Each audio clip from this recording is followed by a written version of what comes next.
I am a 22-year-old female and am the legal owner of the house that I grew up in after my mother left it to me.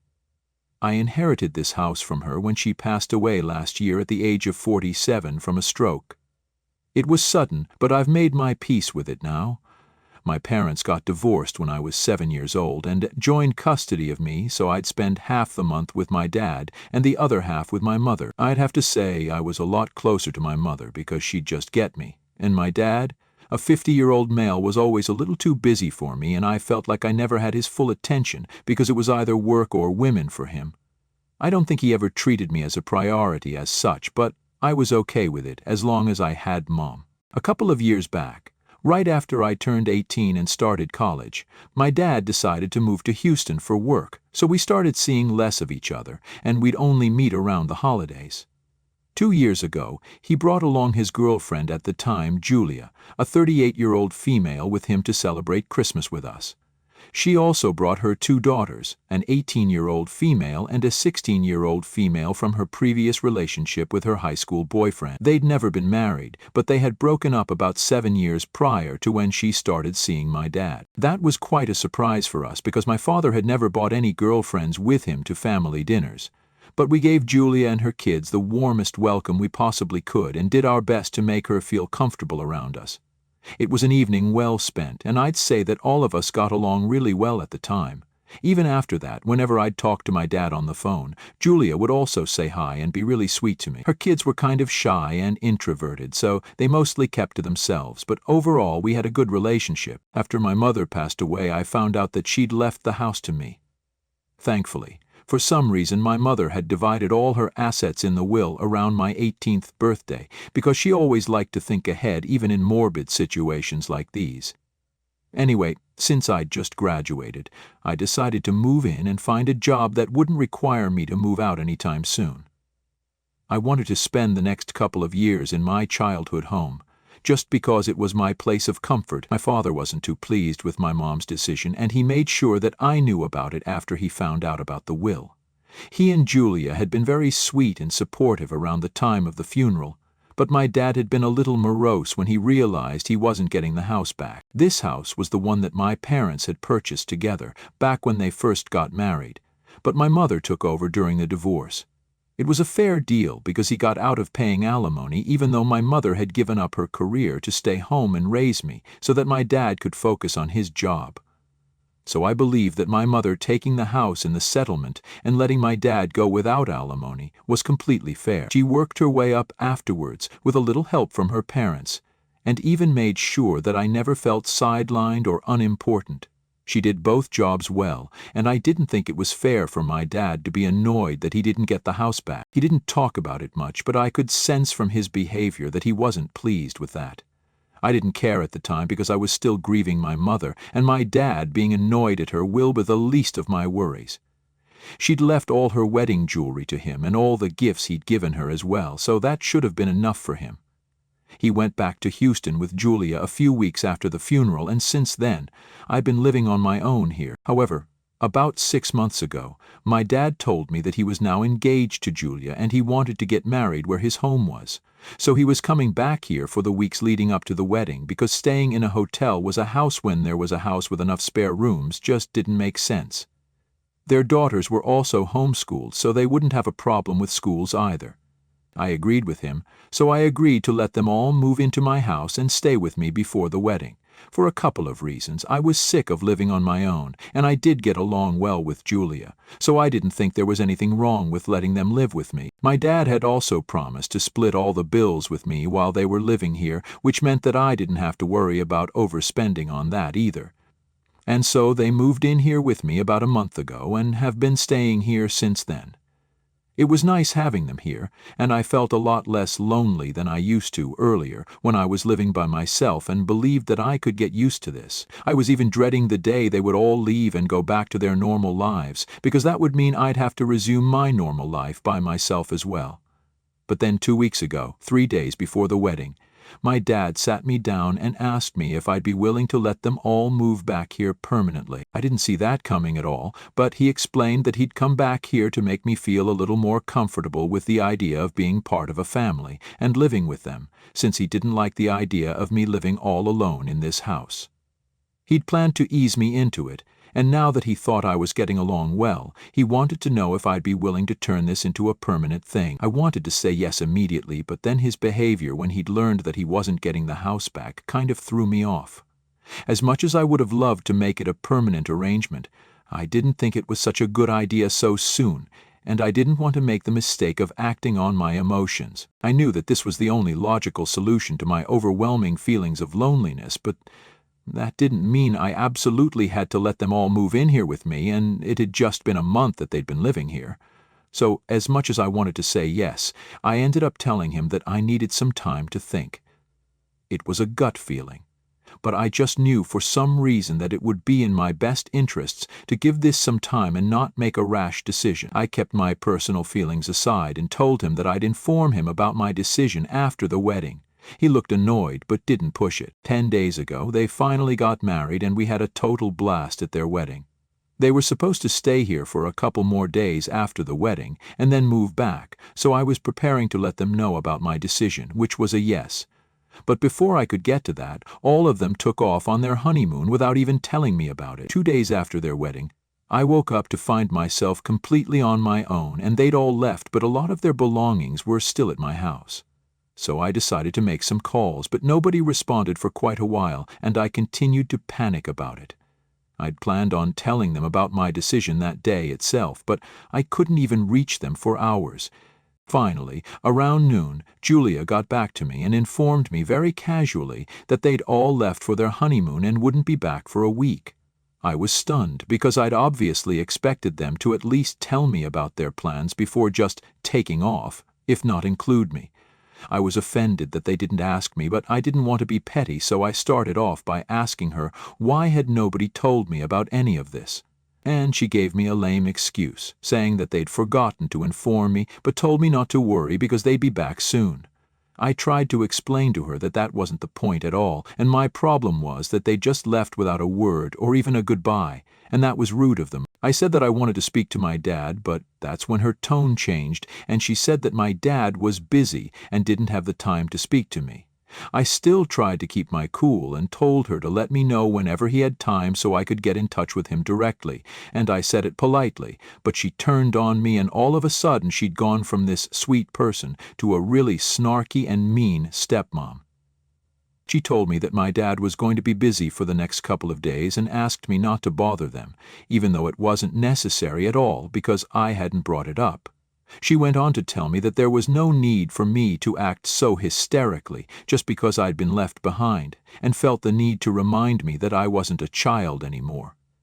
My dad had a new family now, so I needed to make my peace with it, and by the time they came back home, she wanted me to get over myself and get the house cleaned for them. Now, I don't know who she thought she was talking to, but she sure as hell wasn't going to be talking to me like that. She hung up right after saying that, and my anger was literally out of the roof. I decided not to call my dad after that, and thanked the universe for not letting me agree to his suggestion before I'd seen this side of his new wife. There was no way in hell that they were living with me anymore, so I personally packed all their belongings up as haphazardly and badly as I could, stuffed them in a couple of cardboard boxes, and left them in the yard for them to find whenever they chose to come back. I didn't care what became of those things because they didn't belong to me, and neither did they belong inside a house that was mine. After that, it was life as usual for me, and I tried not to think about the betrayal that I'd felt because of what my dad had done for no real reason. Yesterday, they finally came back from their honeymoon, and luckily I was at work when they found all their stuff in the yard. I'd also changed the locks on the door in the meantime so they couldn't get in either, and my dad was extremely pissed off when he contacted me about it. He told me that I was being a brat and overreacting because to them, deserting me at home without notice is not something worth getting mad over, and they did nothing wrong. I just told him to take their boxes and leave, and if I saw them on my property when I came back home, I'd call the police. He cursed at me and then hung up, but I had to get back to work and couldn't waste my time worrying about that. When I got home after work, I noticed that they'd taken their things and left, and I thought that this was the end of it. But the most annoying bit was yet to come, because around midnight, my dad called me up and told me that Julia had something to say to me. She told me that she was sorry about the way she spoke to me and that she took it all back. She'd love to have a second shot at making amends with me, and she didn't want to be on bad terms with me over something so petty. I told her to shut the hell up and leave me alone because I didn't need her fake apologies. I was not a fool, and I could tell why she suddenly wanted to play happy family, now that I wasn't going to let them live with me anymore. If she had any regrets, she wouldn't have waited for so long to realize that she'd messed up and would have apologized right after the phone call that day, or even during her vacation for that matter. I'm sure my dad isn't sorry either, but when he realized that I wasn't going to forgive them, he decided to go all sentimental on me and told me that I was being heartless by not allowing them to live with me. He said that he was willing to split all the bills with me if I let him move back in. But he wanted to live in this house since it reminds him of my mother. So it would be really selfish of me to kick them out like this without thinking of what the repercussions of that might be, because he'd only come back to feel closer to my mother, apparently. He even said that Julia had just been in a bad mood that day and didn't mean anything she said, and even her kids missed me, so they wanted me to allow them to come back and let them have a fresh start here, but I wasn't having any of it. I'd always known that my dad had his eye on this house ever since the divorce, and now that I'd seen this side of Julia, I didn't want to risk anything, so I told him that they could go back home because I wasn't changing my mind. And then, out of nowhere, my dad started bawling his eyes out on the phone and accused me of being the most selfish daughter ever because I couldn't even let him live in the house he'd spend the happiest days of his life in, over a silly little disagreement that I'd had with Julia, and because they hadn't taken me with them on their honeymoon, which wasn't even the whole reason. He said that I was being petty and mean, and that my mother would hate this ugly side of mine. Am I the a-hole for not letting my dad and his new family move back in with me after his new wife was rude to me and they didn't ask me to accompany them on their honeymoon/vacation? Update 1. So, the comments on my original post were definitely a reality check. I don't think some of y'all needed to be that rude about it, but I get the point. That everyone was trying to make for the most part. I stuck to my decision and didn't let my dad move back in because, very frankly, he just doesn't deserve it. He's been nothing but awful to me so far, and I don't need any more of that in my life. It was nice while it lasted because both he and Julia were very sweet to me initially, but once I told my dad that I still needed time to think, their real colors started to show. They probably ran out of patience and thought that they could intimidate me into letting them live with me, but unfortunately, I'm not that weak. I'd rather be lonely than end up spending my time with the wrong people. I shouldn't have let them come here at all, because his reaction when he learned that the house's ownership had been transferred to me and not him should have been enough for me to realize how materialistic and selfish people can be when it comes down to it. As for Julia, I'm glad that she chose to pick a nonsensical fight with me and ended up messing things up for herself on a grand scale, because had she not said that, we would have all been a happy family now. Or I guess we could have been, but that will never happen because I'm not falling for their fake behavior again. I was lonely. I missed my mom, and all my grandparents had passed on already, so I needed a family to be my support system, but these people are definitely not up for that job, and I'm relieved that I realized that before it was too late. It's been a couple of days since they left, but my dad's been calling me regularly and keeps texting me because I'm not answering his calls. He thinks that I should at least give them one last chance at fixing things, but they don't deserve it. They blew their one chance, and if I give them another one, I'm sure they'll blow it too, and that will backfire on me more than anyone else. So, it doesn't make sense to take that risk. I feel bad that I'm treating my dad like this, but there's not much I can do in such a situation. You reap what you sow, and in his case, he never bothered to put in much of an effort with me, so he doesn't get to complain when he realizes that I'm not going to make life decisions based around him and his feelings, because he never did that for me. Update 2. So apparently my dad's not just insistent, but he's pretty desperate to move in. Guess why? Because he didn't take a break from his job like he'd claimed to. He'd been fired a couple of months ago before his wedding and had been living off of his savings so far, which was plenty, but now, after an extravagant wedding and a lavish honeymoon, he'd finally told Julia that they couldn't afford to go back once again and try their luck in Houston.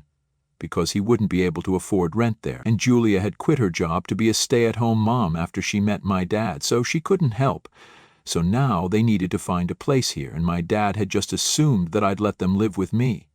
Julia had no idea about any of this until he told her the truth, which is why she even bothered to apologize. So I was right about her not having any real regrets about her behavior.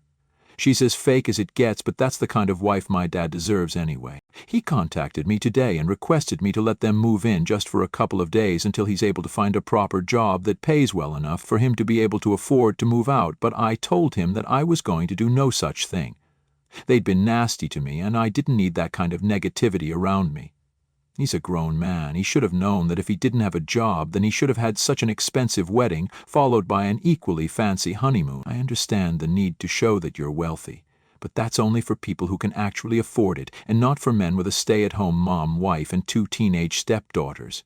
He was well aware of his responsibilities, but he chose to ignore them, and that is not my fault, and I refuse to feel guilty for putting myself above him. They can sort things out for themselves, because none of this is my problem anymore. I texted him back and told him the same things that I said here, but tried to be a little more polite than I was here because I didn't want to come off as someone who was mocking him or whatever.